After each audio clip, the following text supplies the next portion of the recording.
নমস্কার, আপনারা দেখছেন সময় কলকাতা। সময় নিউজ নিয়ে রয়েছি আপনাদের সঙ্গে আমি প্রবীর। আচমকাই অগ্নিকাণ্ড বেলঘড়িয়া টেক্সম্যাকো কারখানায়।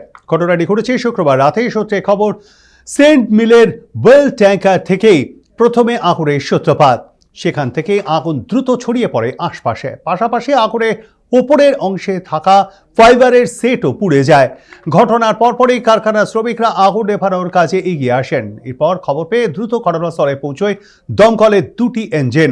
প্রায় 1 ঘন্টার চেষ্টায় আগুন নিয়ন্ত্রণে আনা সম্ভব হয়। নিরাপত্তার স্বার্থে কারখানার ভেতরে থাকা সমস্ত শ্রমিককে বাইরে বের করে দেওয়া হয় এবং কারখানার গেটও বন্ধ করে দেওয়া হয়। একই সঙ্গে বড় দুর্ঘটনা এড়াতে টেক্সম্যাকো এলাকার ইলেকট্রিসিটি লাইনও বন্ধ রাখা হয়।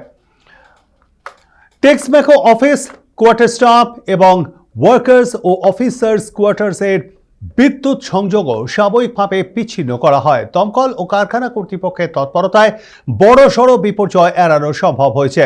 স্বস্তির বিষয়, এই অগ্নিকাণ্ডে কোনো শ্রমিক আহত হননি বা প্রাণহানির ঘটনাও ঘটেনি।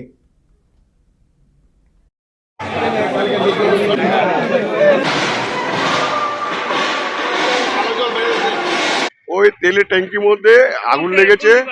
ও ডিপার্টমেন্ট হচ্ছে নিউ প্রজেক্ট আছে যেখানে বালি গরম হয়, সেন্ট প্লান্ট। ওখানে তেলের ট্যাঙ্কির মধ্যে একটু আগে লেগেছে। ওটার আগুন লেগে একটু ছিটকে গেছে। ওপরে ফাইবার ছিল, ফাইবার একটু আগুন লেগে গেছে।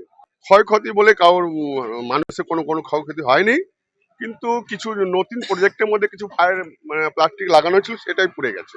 ভিতরে হচ্ছে স্যান্ড প্ল্যান্টে একটা তেলের ট্যাঙ্কি আছে। সেই ট্যাঙ্কিতে তেল থাকে। এবার বালি গরম করার সময় বালি গরমটা প্রচন্ড হিট হয়ে যায়। হিট হওয়াতে কি হয়, তেলের ট্যাঙ্কে আগুন লেগে যায়। সেই আগুনটা মোটামুটি চারিদিকে ছড়াতে শুরু করে। দমকল এসে সেটাকে নিভিয়েছে।